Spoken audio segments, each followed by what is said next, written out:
నమస్తే. ప్రెసెంట్ మనం అసెంబ్లీ దగ్గర ఉన్నాము. అసెంబ్లీ దగ్గర చూడొచ్చు బీజేపీ కార్యకర్తలు కావచ్చు, బీజేపీ నేతలు ఇవాళ అసెంబ్లీ ముట్టడికి పిలుపునిచ్చారు. దీంతో అసెంబ్లీ దగ్గర తీవ్ర ఉద్రిక్తమైనటువంటి వాతావరణం అయితే ఏర్పడ్డది. ఎక్కడికక్కడ మనం అక్కడ చూడొచ్చు బీజేపీ నాయకులను, కార్యకర్తలను అరెస్ట్ చేసి తరలిస్తున్నటువంటి పరిస్థితి మనకు కనిపిస్తా ఉన్నది. బీజేపీ నేతలు అయితే ఇవాళ అంతా యువమోర్చా నాయకులు కావచ్చు, బీజేపీ నేతలు కావచ్చు, జిల్లా బీజేపీ నాయకులు కావచ్చు, ఎక్కడికక్కడ వాళ్ళు ఇవాళ కట్టడి చేస్తా ఉన్నారు. ప్రజెంట్ లోపల అసెంబ్లీ జరుగుతా ఉన్నది. ముఖ్యమంత్రి కూడా లోపలే ఉన్నాడు. ఈ క్రమంలో మరి చూడండి ఎట్లా తరలించుకుపోతున్నారు ప్రతి ఒక్కరిని కూడా. ఇక్కడ మహిళలు కూడా రోడ్డు మీద మహిళలు కూడా ధర్నా చేస్తున్న పరిస్థితి మనకు కనిపిస్తా ఉన్నది. ఎక్కడికక్కడ కూడా ధర్నా చేయనిచ్చేటువంటి పరిస్థితులు రోడ్డుపై బైఠాయించి మహిళలు కూడా ధర్నా చేస్తా ఉన్నారు. వాళ్ళను కూడా అడిగించేటువంటి ప్రయత్నం చేస్తా ఉన్నారు.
చూడొచ్చు ఎక్కడికక్కడ కూడా కార్యకర్తల్ని అరెస్ట్ చేసి తీసుకుపోతా ఉన్నటువంటి పరిస్థితి కనిపిస్తా ఉన్నది.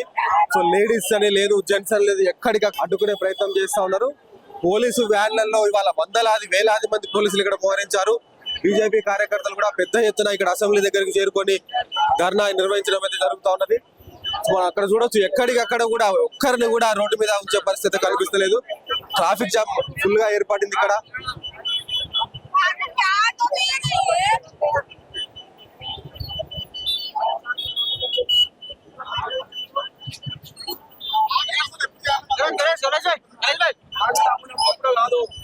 ప్రభుత్వం వచ్చినాక సంవత్సరం లోపలనే నిరుద్యోగ వృత్తి ఇస్తా అని చెప్పినావు, జాబ్ క్యాలెండర్ విడుదల చేస్తా అని చెప్పినావు. ఇప్పటి వరకు ఒక జాబ్ ఇవ్వాలి కాంగ్రెస్ ప్రభుత్వం వచ్చినాక.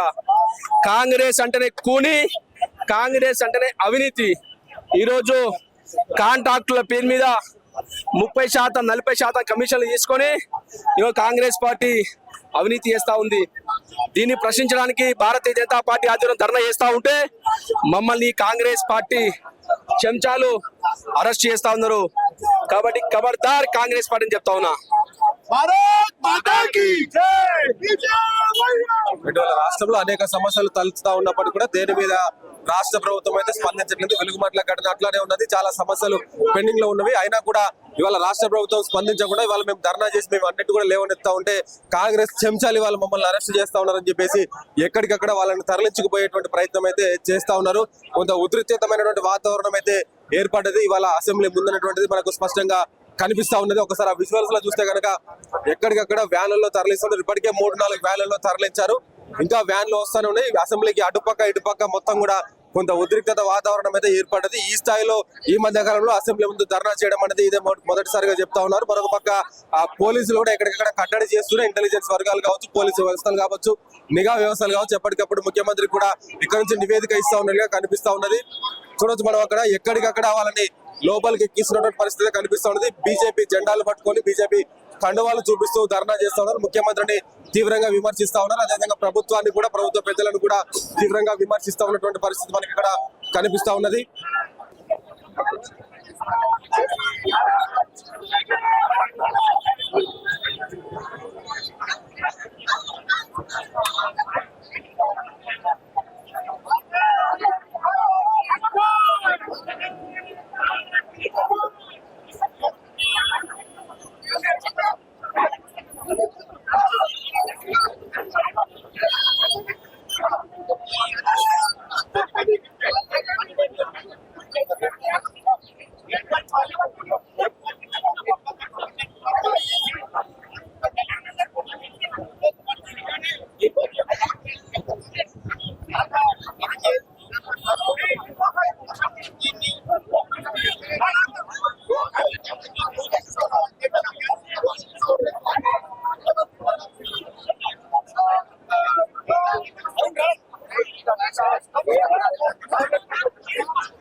ప్రభుత్వాన్ని గద్దెదించడం మా లక్ష్యం. ప్రజలకు ఏదైతే వాగ్దానాలు చేసిందో ఆ వాగ్దానాలు ఫుల్ఫిల్ చేయాలి. 6 గ్యారెంటీలు 220 మోసాలు చేస్తున్న ఈ ప్రభుత్వాన్ని ప్రజల ముందు దోషిగా నిలబెడతాం. రానున్న రోజుల్లో ఇంకా ఉధృతం చేస్తాం. ఈ పోలీసులకు లాఠీలకు తూటాలకు భయపడే కార్యకర్త భారతీయ జనతా పార్టీ కాదు. మా అధ్యక్షులు నిజాయితీగా సానుభూతిగా నిరసన తెలుపుతున్నాం. మా నిరసన అటగిస్తున్నారు. రాబోయే రోజుల్లో అతి తీవ్రంగా ఈ నిరసన కార్యక్రమాలు నిర్వహిస్తాం. ఇక్కడ కూడా చూడొచ్చు బీజేపీ కార్యకర్తలు వ్యాన్ లో ఎక్కించి కూడా తీసుకుపోతున్న పరిస్థితి కనిపిస్తా ఉన్నది.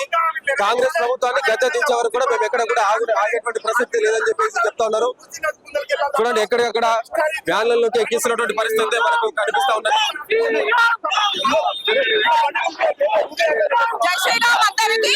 సీఎం గారు 6 గ్యారెంటీల పేరుతో ప్రజలను మభ్యపెట్టి గద్దెలెక్కారు. కానీ ఇప్పటి వరకు ఒక్క గ్యారెంటీ కూడా అమలు చేయలేదు. ఇలా మహిళలందరికీ ఆలోచించాలి. వెంటనే బీజేపీ ఎంత దూరమైనా కానీ ఈ రోజు అసెంబ్లీ ముట్టడించడానికి రావడం జరిగింది. బీజేపీ ఎంత దూరమైనా ప్రజల కోసం ముందుంటది. రేవంత్ రెడ్డి గారు వెంటనే ఈ గ్యారెంటీలు అమలు చేయకపోతే నెక్స్ట్ బాగా వికృతంగా మేము ఇంకా ఎక్కువ ధర్నాలు చేయడం జరుగుతుంది. 6 గ్యారెంటీలు తప్పకుండా తీర్చాలి. తీర్చని ఏదైనా గద్దెలు దిగాలి. రేవంత్ రెడ్డి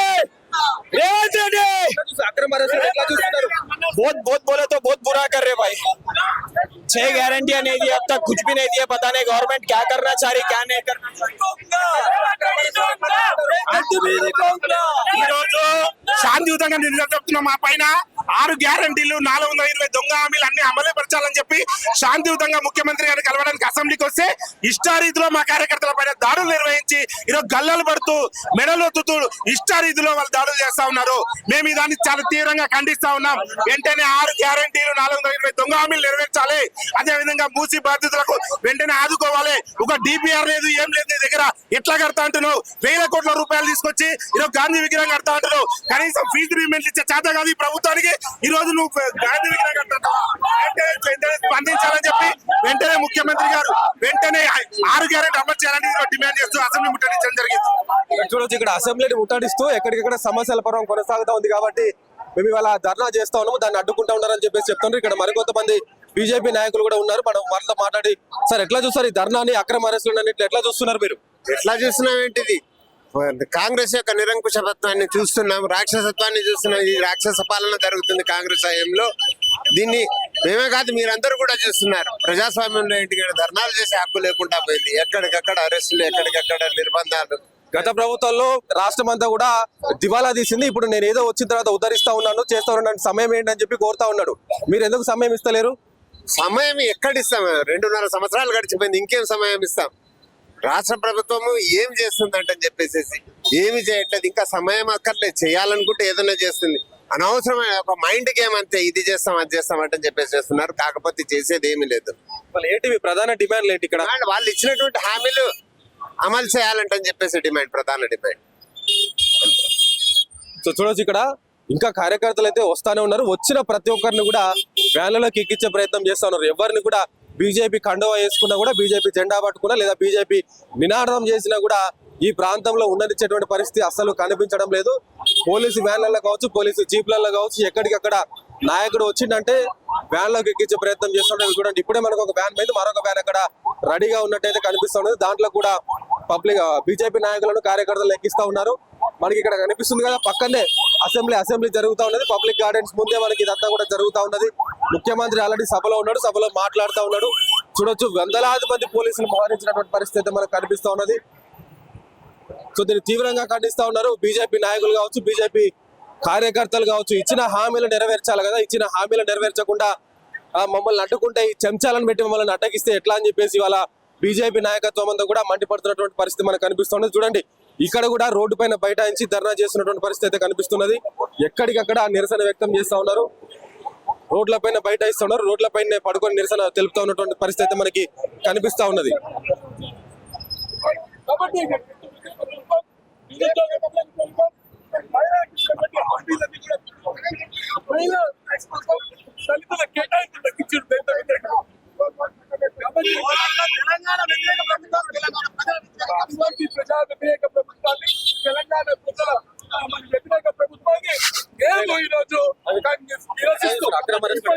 ఈ అక్రమ అరెస్టులను మేము ఖండిస్తున్నాం. నిజంగా రేవంత్ రెడ్డి గారికి కొంచెమైనా జ్ఞానం ఉంటే ఇచ్చిన 6 గ్యారంటీలను వెంటనే అమలు చేయాలి. ఇది ప్రజా వ్యతిరేక ప్రభుత్వం, మహిళల వ్యతిరేక ప్రభుత్వం, వ్యవసాయదారుల వ్యతిరేక ప్రభుత్వం, యువకుల వ్యతిరేక ప్రభుత్వం. ఓవరాల్ గా ఆసరా పెన్షన్ పేరు మీద ఇంతవరకు ఒక్క పెన్షన్ ఇవ్వలేదు. అలాగే మహిళలకు యువతులకు స్కూటీలు ఇస్తున్నారు, స్కూటీలు ఇవ్వలేదు. అలాగే తెలంగాణ ఉద్యమకారులకు 250 చదరపు గజాలు ఇస్తున్నారు, అది ఇవ్వలేదు. ఇందిరమ్మ పేరు మీద అర్హులైన ప్రతి ఒక్కరికి డబుల్ బెడ్రూమ్ ఇల్లు ఇస్తున్నారు, అది ఇవ్వలేదు. ఏ ఒక్క పథకం కూడా అమలులోకి తీసుకున్నారు. రైతు పెట్టుబడి రుణ సాయం కింద 15,000 ఇస్తాను, దాన్ని 12,000 కుదించారు. అట్లనే ప్రతి ఒక్కటి కూడా రేవంత్ రెడ్డి ఏ గ్యారంటీని కూడా హామీలను నెరవేర్చలేదు. అలాగే మహిళలకు ఏదైతే ఉచిత బస్సు అన్నారో, ఒక రూట్ లో 15 బస్సులు రోజు వెళ్తే దాన్ని 6కు కుదిరించి 6 బస్సులలోనే మీ సాగు ఉండని చెప్పి మహిళలకు ఫ్రీ బస్ ఇచ్చి వాళ్ళ భర్తలకు డబుల్ రేట్ పెట్టిన ట్రాన్స్పోర్టేషన్ మీద రేట్లు పెంచి ఆ భార్యలకు ఫ్రీగా ఇచ్చి భర్తల మీద భారం వేసిన గొప్ప వ్యక్తి రేవంత్ రెడ్డి. అందరూ అమాయకులు అనుకుంటారు కానీ రేవంత్ రెడ్డి ఎట్టి పరిస్థితుల్లో అమాయకుడు కాదు. ఖజానాను 4 లక్షల కోట్లు అప్పు చేసి మళ్ళా మన తెలంగాణను అప్పుల తెలంగాణ చేసే దిశగా రేవంత్ రెడ్డి ఉన్నాడు. అలాగే కేంద్రానికి రాహుల్ గాంధీ కుటుంబానికి కుప్పం కట్టడానికి మాత్రమే రేవంత్ రెడ్డి పనిచేస్తుంది తప్ప తెలంగాణ ప్రజల ప్రయోజనాల కోసం మాత్రం రేవంత్ రెడ్డి పనిచేయట్లేదు. ఈ కాంగ్రెస్ ప్రభుత్వం పనిచేయట్లేదని మేము హెచ్చరిస్తున్నాం. అనే ఈ రోజు పెట్టినటువంటి తెలంగాణ రాష్ట్ర బడ్జెట్ లో కాంగ్రెస్ పార్టీ ఇచ్చిన హామీలన్నీ ఊటకపు హామీలు, తుంగలో తొక్కి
Thank